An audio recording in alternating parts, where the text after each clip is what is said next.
तुमच्या मतदारसंघामध्ये आहेत. तुम्हाला काय आमंत्रण नाही का त्याचं? नाही, आम्हाला आमंत्रणाचा प्रश्न येत नाही, परंतु कांद्याचा शेतकरी एवढा अडचणीत आहे. डिझेल, पेट्रोलचे दर वाढत आहेत. त्याचं शॉर्टेज झालेलं आहे. शेतकऱ्यांनी आता मशागत कशी करायची हा प्रश्न आहे. खत मिळत नाही. किमती तर वाढवल्यातच, डबल किमती केल्यात. खत मिळत नाही अशी परिस्थिती आहे. बियाणाचा सुद्धा पुरवठा ठीक होत नाहीये.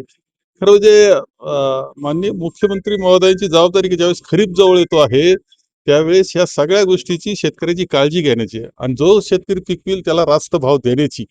मला वाटतं दुर्दैवानं हे केंद्र सरकार असेल किंवा राज्य सरकार असेल यांचं बिलकुल शेतकरी किंवा सामान्य माणूस, महागाई असेल, तरुणाची बेरोजगारी असेल, या बिलकुल याकडे त्यांचं लक्ष नाही, ही वस्तुस्थिती आहे. हा तो असंतोष आपल्याला युवकांमधला दिसतो आहे त्यामध्ये. नेपाळसारखी परिस्थिती भारतात होऊ शकते? नाही, मला मला आपला युवक आपलं त्याचं जे खदखद आहे त्याची तिथं बाहेर पडते आहे.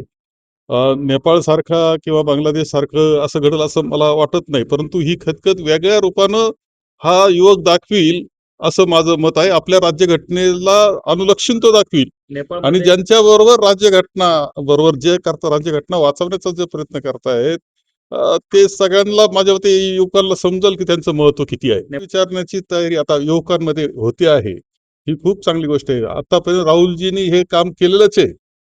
खरं म्हणजे राहुलजींनी जे प्रश्न विचारायला पाहिजे ते सगळे विचारलेले आहे. आता तरुण सुद्धा त्यामध्ये सहभागी होईल असं असं चित्र आहे. युवकांना त्याचे प्रश्न जे आहे ते विचारण्याचा एक व्यासपीठ मिळालं असं मी म्हणेन. राहुल गांधीजींचे अनेक ट्विट डिलीट केले जातात. वरतून मीडियाला म्हणजे काही ठिकाणी दबाव आणला असं आहे की आपल्याकडं लोकशाही आहे काय हा प्रश्न विचारावा अशी परिस्थिती दुर्दैवानं आजची झालेली आहे.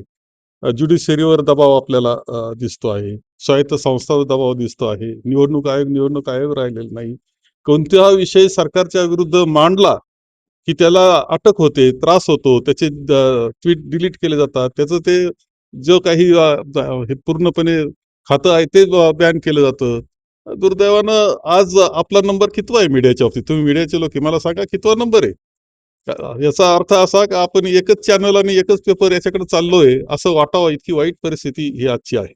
मात्र प्रत्यक्षात लासलगाव असेल, येवला असेल, ₹2 प्रति किलोने कांदा विकला जातो. त्यांनी जाहीर केलं, काय जाहीर केलं? 1235 म्हणजे ₹12.35 किलोनं खरेदी करू. म्हणजे काय काय ते आज उत्पादन खर्च जर ₹2000 पर्यंत ₹20 किलोला जाऊन पोहोचला असताना तुम्ही ₹12.35 म्हणजे राजा उदार झाला, हाती भोपळा दिला, असं त्याचा अर्थ आहे, बाकी काही नाही. धोका असं रोहित पवारांनी सांगितलं.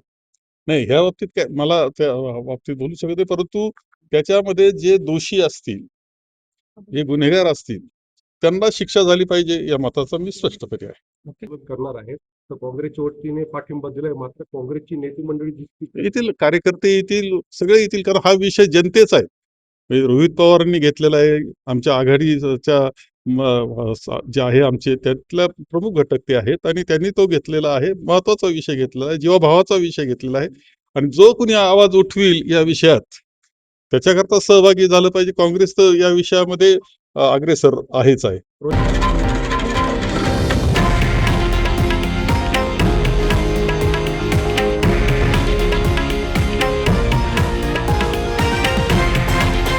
हे आहे देशातील नंबर 1 न्यूज नेटवर्क आणि आपण पाहत आहात TV9 मराठी, एकमेव.